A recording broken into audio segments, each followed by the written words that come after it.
नमस्कार, आप सबका स्वागत है ट्रांसपोर्ट इमेज में। मैं हूं विदिशा। आइए नजर डालते हैं अब तक के अहम खबरों पर।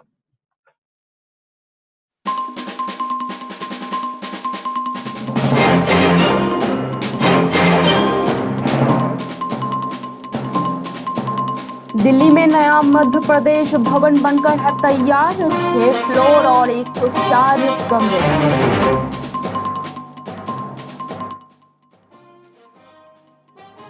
बुझ गई मोदी सरकार का उज्ज्वला योजना, फिर चूल्हा फूंक रही गरीब महिलाएं।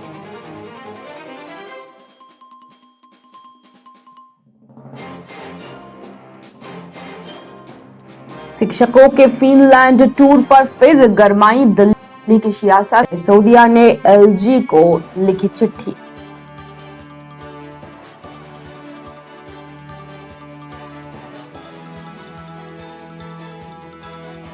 तस्लीमा नसरीन ने लगाया जबरन हिप रिप्लेसमेंट करने का आरोप। एप्पल हॉस्पिटल ने किया इनकार।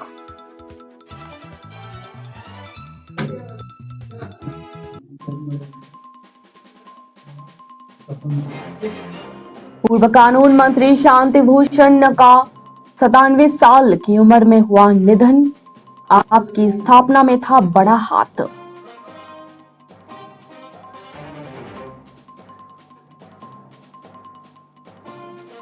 वंदे भारत ट्रेन में अब सोते हुए करेंगे सफर।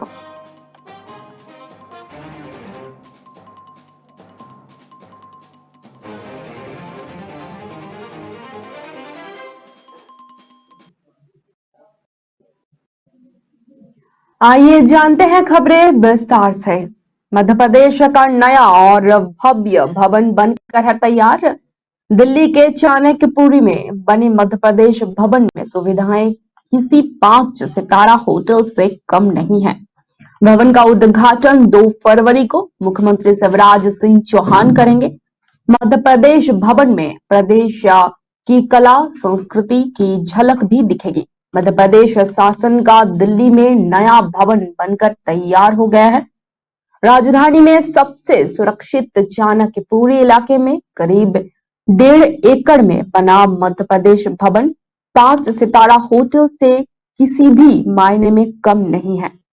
नया भवन बनाने में 150 करोड़ का खर्च आया है। नया भवन पुराने से बिल्कुल अलग है। आधुनिक सुविधाएं से युक्त भवन में राज्य की संस्कृति, वन्यजीव, आदिवासी परंपरा, कला और राजनीतिक हस्तियों को चित्रों के जरिए ही दर्शाया गया है।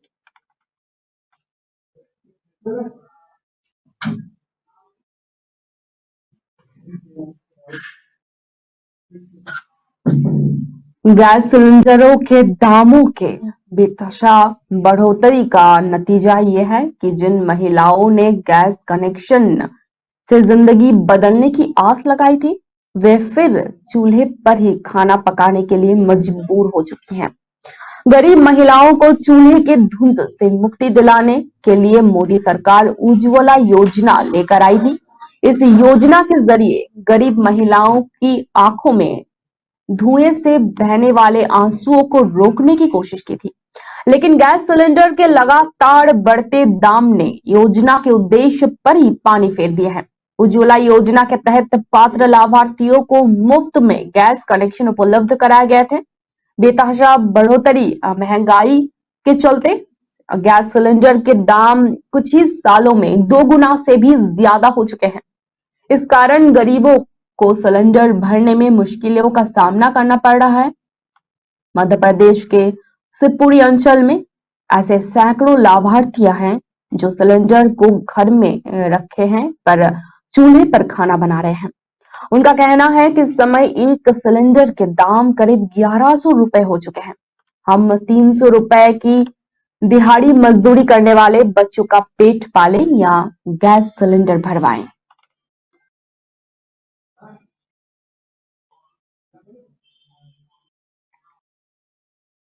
दिल्ली सरकार शिक्षकों को फिनलैंड ट्रेनिंग पर भेजे जाने के मुद्दे पर एक बार फिर से एलजी के आमने सामने है। दिल्ली के उप मुख्यमंत्री मनीष सिसोदिया ने बुधवार को एक बार फिर उपराज्यपाल विनय कुमार सक्सेना को पत्र लिखकर सरकारी स्कूलों के शिक्षकों को ट्रेनिंग के लिए फिनलैंड भेजे जाने के प्रस्ताव को है। वहीं मुख्यमंत्री अरविंद केजरीवाल ने भी एलजी विनय सक्सेना से अनुरोध करते हुए कहा कि टीचर्स को ट्रेनिंग के लिए विदेश जाने की अनुमति दी जाए।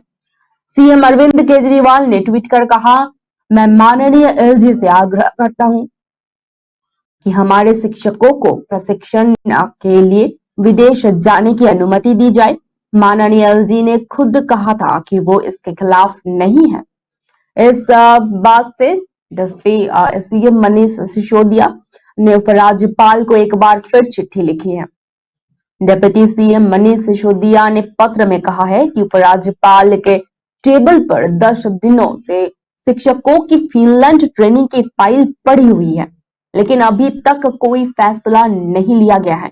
अक्टूबर 2022 से टीचर्स को ट्रेनिंग के लिए फिनलैंड भेजे जाने की फाइल एलजी के दफ्तर में ही चक्कर काट रही है। एलजी से अनुमति नहीं मिलने के कारण मार्च 2023 में प्रस्तावित 30 शिक्षकों की ट्रेनिंग रद्द होने की कगार पर पहुंच गई है।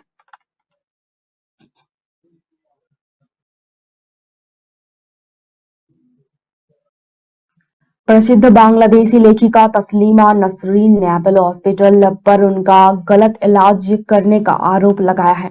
उन्होंने मंगलवार को ट्वीट करके दावा किया था कि अस्पताल ने उन्होंने टोटल हिप रिप्लेसमेंट से गुजरने के लिए मजबूर किया गया, जबकि उन्हें हिप फ्रैक्चर नहीं हुआ था। हालांकि अपोलो हॉस्पिटल ने इन आरोपों को खंडन करते हुए कहा कि ये ऑपरेशन लेखिका की मंजूरी के बाद ही किया गया था और इसके लिए उनके औपचारिक सहमति भी ली गई थी। दरअसल तस्लीमा नसरीन ने एक के बाद एक कई ट्वीट में कहा कि वो घुटने के दर्द के लिए अस्पताल गई हुई थी, लेकिन उन्हें बताया गया कि उनके कूल्हे की हड्डी टूट गई है। उन्होंने लिखा है कि मैं घुटने के दर्द के चलते अपोलो गई थी। डॉक्टर यतीन खरबंदा ने मुझे बताया कि मेरा हिप फ्रैक्चर था, लेकिन मुझे एक्सरे सीटी नहीं दिखाया गया।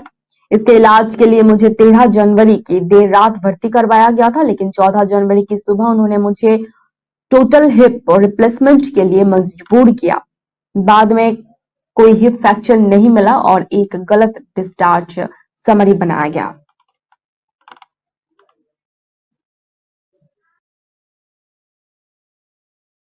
पूर्व कानून मंत्री और वरिष्ठ अधिवक्ता शांति भूषण का मंगलवार को 97 साल की उम्र में निधन हो गया। पिछले कुछ दिनों से बीमारी चल रहे भूषण ने राष्ट्रीय राजधानी दिल्ली स्थित अपने घर में शाम के करीब 7 बजे अंतिम सांस ली। शांति भूषण 1977 से 79 तक तत्कालीन मोरारजी देसाई सरकार में भारत के कानून मंत्री रह चुके हैं। भूषण कांग्रेस और बाद में जनता पार्टी के सदस्य रहे। इसके अलावा भाजपा के साथ भी वो 6 साल तक जुड़े रहे। अपने राजनीतिक जीवन के दौरान वो राज्यसभा सांसद भी रह चुके हैं। भूषण ने एक वकील के रूप में जनहित के कई मुद्दों को उठाया और उनका समर्थन किया। वो भ्रष्टाचार और के खिलाफ एक मुखर आवाज और नागरिक स्वतंत्रता के रक्षक थे। उन्होंने वर्ष 1980 में प्रसिद्ध NGO centre for public interest litigation की स्थापना की थी। शांति भूषण सार्वजनिक महत्व के कई मामलों में पेश होते रहे थे। वर्ष 1974 में उन्होंने तत्कालीन प्रधानमंत्री इंदिरा गांधी के खिलाफ चुनाव के दौरान सरकारी मशीनरी के दुरुपयोग से जुड़े केस में याचिकाकर्ता राज नारायण का प्रतिनिधित्व किया था। इस मामले में इलाहाबाद कोर्ट से अपने खिलाफ फैसला आने के बाद इंदिरा गांधी को अपने पद से इस्तीफा देना पड़ा था।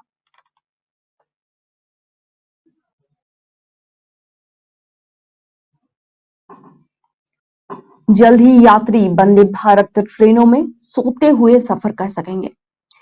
रेलवे मंत्रालय स्लीपर वंदे भारत लाने जा रहा है। स्लीपर वंदे भारत को लंबी दूरी पर चलाया जाएगा, जिससे यात्री सुविधाजनक सफर कर सकेंगे। इसके लिए टेंडर जारी हो चुकी है और काम अवार्ड भी जल्द ही करने की तैयारी हो रही है। काम अवार्ड होने के 24 माह के अंदर स्लीपर ट्रेन तैयार हो जाएंगे। इस तरह 2025 में स्लीपर वंदे भारत ट्रैक पर आ जाएगी। बजट में रेलवे के इंफ्रास्ट्रक्चर पर भी फोकस किया जाने की पूरी संभावनाएं हैं। रेलवे वंदे भारत जैसी सेमी हाई स्पीड ट्रेनों का संचालन और बढ़ाया जाएगा। मौजूदा समय रेलवे ने 200 स्लीपर वंदे भारत ट्रेनों का टेंडर जारी कर दिया है। ट्रेन प्रोडक्शनों का काम भी जल्द अवार्ड करने की तैयारी में जुटी हुई है। रेलवे मंत्रालय के अनुसार काम अवार्ड होने के 24 माह यानी कि 2 साल में स्लीपर वंदे भारत ट्रेन तैयार हो जाएगी। इस तरह वर्ष 2025 में स्लीपर वंदे भारत ट्रेन से यात्री सफर कर सकेंगे। इंफ्रास्ट्रक्चर पर जोर देने से स्लीपर और सामान्य वंदे भारत ट्रेनों की संख्या और भी बढ़ेगी। मौजूदा समय 8 वंदे भारत ट्रेनों का देश के अलग अलग राज्यों में सफल संचालन हो रहा है। 2 और ट्रेन यानी 10 फरवरी को मुंबई से अलग अलग रूट पर चलेगी। इस तरह कुल 10 वंदे भारत ट्रेनों का संचालन इसी माह शुरू हो जाएगा। मौजूदा ट्रेनों को पूरी तरह बदलने के लिए 6500 एल्यूमीनियम कोच, 1240 लोकोमोटिव और करीब 35,000 वैगन बनाने का प्रस्ताव किया गया है। एल्यूमीनियम के कोच हल्के होने से ऊर्जा की कम खपत होती है।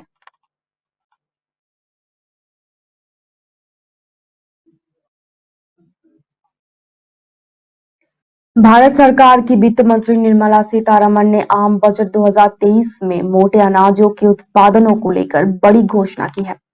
सीतारमण ने मोटे अनाजों के सबसे बड़े उत्पादक देश भारत में मिलेट्स यानी कि मोटे अनाजों के उत्पादन को बढ़ावा देने और अंतर्राष्ट्रीय स्तर पर आपूर्ति के लिए इंस्टीट्यूशन ऑफ मिलेट्स का गठन करने का ऐलान किया है। वित्त मंत्री ने कृषि क्षेत्र के तहत कृषि ऋण के लक्ष्य को इस बार बढ़ाने का ऐलान किया है। डेयरी और मत्स्य पालन पर ध्यान देने के साथ ही कृषि ऋण लक्ष्य को बढ़ाकर 20 लाख करोड़ रुपए किया जाएगा। भारतीय बाजरा अनुसंधान संस्थान को उत्कृष्टता केंद्र के रूप में समर्थन दिया जाएगा। भारत के युवाओं को कृषि की तरह मोड़ने और खेती से जोड़ने के लिए भारत सरकार ने इस बार नए कोष की स्थापना करने का ऐलान किया है। वित्त मंत्री के अनुसार युवा उद्यमियों दोषी स्टार्टअप को प्रोत्साहित करने के लिए एक कृषि तरक कोष स्थापित किया जाएगा। कृषि क्षेत्र में मानव संसाधन को ट्रेड करने लगाने के लिए भी सरकार काम करेगी।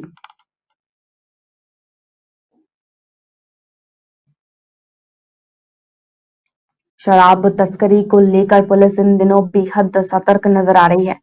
जिले के बिछीबाड़ा थाना पुलिस को अवैध शराब तस्करी की सूचना प्राप्त हुई थी, जिसके बाद पुलिस ने तत्काल प्रभाव से मौके पर टीम भेजकर नाकाबंदी कर वाहनों की तलाशी शुरू कर दी थी। तलाशी के दौरान पुलिस को टैंकर से भारी मात्रा में शराब हाथ लगी थी। पूछताछ के बाद पता चला कि शराब को टैंकर में छुपाकर गुजरात तस्करी की जा रही थी। मामले में बिछीबाड़ा थानाधिकारी अनिल देवल ने बताया कि मुखबिर के जरिए अवैध शराब तस्करी की सूचना मिली थी। इस पर टीम के साथ राजस्थान जेड गुजरात के रतनपुर बॉर्डर पर नाकाबंदी कर वाहनों की तलाशी शुरू कर दी गई। इस दौरान उदयपुर की ओर से एक गैस टैंकर आते हुए नजर आया। टैंकर को रुकवाकर ड्राइवर से पूछताछ की तो गैस टैंकर होना बताया, लेकिन पुलिस को शक होने पर टैंकर को खुलवाकर तलाशी ली गई तो उसमें शराब की पेटियां मिली। टैंकर में भारी मात्रा में शराब भरी हुई थी।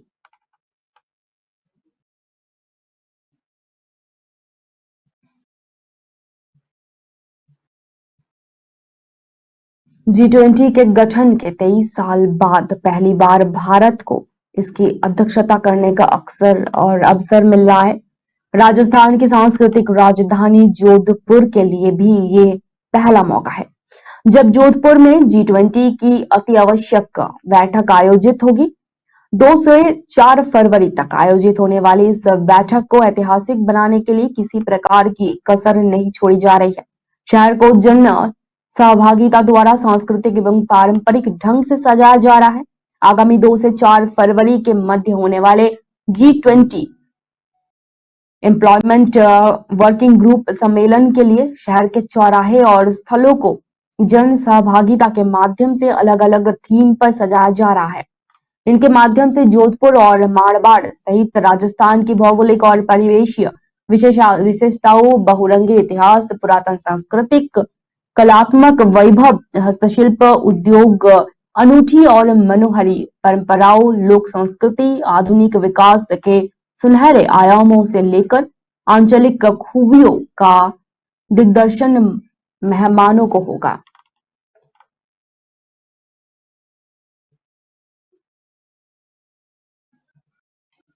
मलमास की संपत्ति के बाद शादियों की सीजन शुरू हो चुका है। शादियों का सीजन शुरू होते ही फूलों की बिक्री के बहार आ गए हैं। शहर में फूलों की मंडी में डिमांड के साथ ही फूलों की आवक भी बढ़ गई है। आगामी दिनों में सावों को देखते हुए फूलों और डिमांड बढ़ने का अनुमान है। इस बार फरवरी 14, मार्च 6, मई 13, जून 11 दिन शादियों का सावे है और इन्हीं सावों को देखते हुए फूलों का व्यापार करने वाले लोगों ने फूलों की अतिरिक्त स्टॉक मंगाना शुरू कर दिया है। वहीं इस समय फूलों की कीमतों में भी 4 गुना की बढ़ोतरी की गई है। फूलों के व्यापारियों का कहना है कि सामान्य दिनों में कई घंटों बैठने के बाद ही फूल नहीं बिक पाते हैं, लेकिन शादियों के सीजन की शुरुआत से ही फूलों का कारोबार अच्छा चलता है। शादियों के सीजन में बाजार में भी गेंदे और गुलाब के फूलों की मांग अधिक रहती है।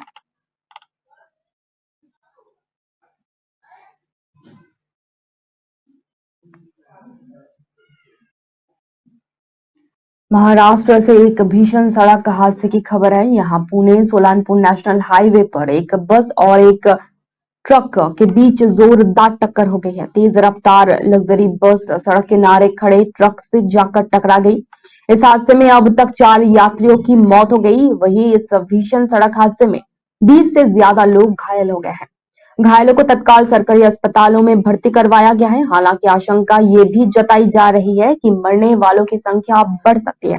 प्राप्त जानकारी के अनुसार हादसा बुधवार को तड़के तालुका के बखारी गांव के सीमाओं में हुआ है।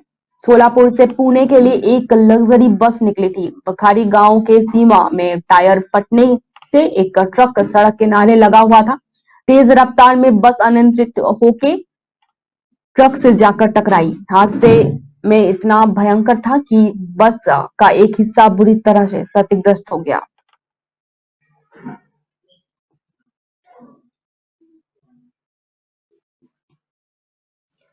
बाबा महाकाल के दरबार में बुधवार अनुपमा ने हाजिरी लगाई। अनुपमा यानी रूपाली गांगुली, जिनका अनुपमा सीरियल जबरदस्त हिट है और घर घर में देखा जा रहा है। रूपाली ने कहा महाकाल का वो धन्यवाद अदा करती हैं कि उनकी कृपा से उन्हें इतनी सफलता मिल रही है। 12 ज्योतिर्लिंगों में से एक महाकालेश्वर मंदिर में हर कोई श्रद्धालु भगवान महाकाल का आशीर्वाद लेने चाहता है।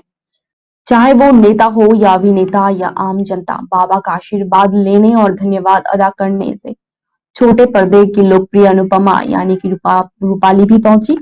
1 फरवरी को उज्जैन पहुंची छोटी पर्दे की प्रसिद्ध अभिनेत्री रूपाली गांगुली बाबा महाकाल के भस्म आरती में भी शामिल हुई। आरती के बाद रूपाली गृह में जाकर भगवान महाकाल का पूजन अभिषेक कर आशीर्वाद लिया। टीवी पर सबसे ज्यादा प्रसिद्ध और हर घरों में देखा जाने वाला सीरियल अनुपमा है।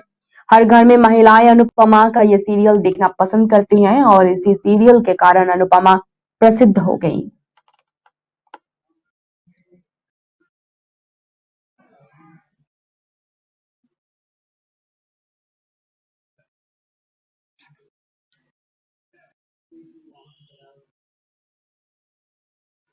पड़ोसी मुल्क चीन में कोरोना वायरस के कोहराम और दोबारा अन्य देशों में फैलने की आशंकाओं के बीच हिमाचल प्रदेश कोरोना से मुक्त हो गया है। हिमाचल प्रदेश में अब एक भी कोरोना एक्टिव मरीज नहीं है। बीते 24 घंटों के दौरान सूबे में 665 सैंपल जांच के लिए पहुंचे थे, लेकिन सभी नेगेटिव पाए गए हैं। सूबे में मंगलवार तक 2 एक्टिव केस थे, लेकिन अब वो भी ठीक हो गए हैं। ऐसे में अब प्रदेश के सभी 12 जिले कोरोना से मुक्त हो गए हैं। जानकारी के अनुसार 34 महीने के बाद हिमाचल प्रदेश कोरोना मुक्त हुआ है। दूसरी लहर के दौरान हिमाचल में महज 2 एक्टिव केस हैं, लेकिन वहां से फिर कोरोना ने अपना कहर दिखाना शुरू कर दिया और सूबे में एक दिन में 5000 से भी ज्यादा केस रिपोर्ट हुए हैं। लेकिन बाद में हालात काबू में आ गए थे। हिमाचल में ऑक्सीजन की कमी नहीं हुई थी। हिमाचल प्रदेश में अब तक 3,12,704 केस रिपोर्ट चेक किए गए हैं। कांगड़ा जिले में सबसे ज्यादा 70,705 लोग कोरोना से संक्रमित हुए हैं और यहाँ पर कोरोना ने 1,266 लोगों की जान ली है। इसके अलावा मंडी जिले में 43,065 संक्रमित केस है। 515 मरीजों की मौत हो गई है। शिमला जिले में 39,951 केस और 728 मौत। बिलासपुर में 20,009 संक्रमित और 97 लोगों की मौत हो गई। वहीं चंबा जिले में 18,137 संक्रमित और 179 मौतों की रिपोर्ट हुई है। इसके अलावा भी और कई सारे संक्रमित पाए गए, लेकिन अब अच्छी बात तो यह है कि हिमाचल प्रदेश कोरोना मुक्त बताया जा रहा है।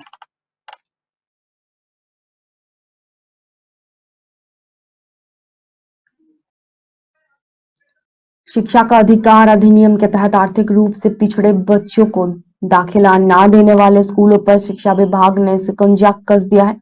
हिमाचल प्रदेश के प्रारंभिक शिक्षा विभाग ने निदेशक घनश्याम चंद की ओर से इस संबंध में सभी जिला उप निदेशकों को सर्कुलर जारी किया गया है। सरकारी अनुदान व गैर अनुदान वाले स्कूलों को कहा गया है कि सभी स्कूल अपने नोटिस बोर्ड पर यह नोटिस चिपका दे कि स्कूल में आरटीआई के तहत कितनी सीटें आर्थिक रूप से पिछड़े बच्चों के लिए आरक्षित की गई है, इन सीटों पर कितने बच्चों को दाखिला दिया गया है। यही नहीं, स्कूलों को ये भी कहना होगा कि वे सार्वजनिक स्थानों यानी कि बस स्टॉप, पंचायत घर, नगर निगम, सरकारी कार्यालय जो उनके स्कूलों के आसपास है वहां पर भी इस तरह का नोटिस बोर्ड चस्पा करें और उसमें भी ये जानकारी साझा करें कि उनके स्कूलों में आर्थिक रूप से पिछड़े बच्चों के लिए शिक्षा का अधिकार अधिनियम के तहत कितनी सीटें आरक्षित हैं, इन सीटों पर छात्र कैसे दाखिला ले सकते हैं।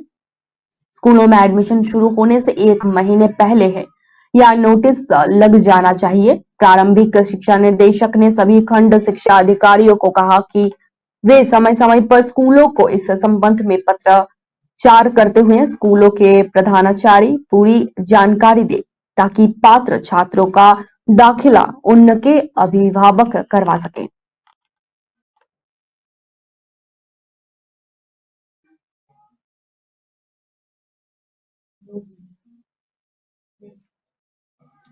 अब तक के लिए इतना ही। धन्यवाद।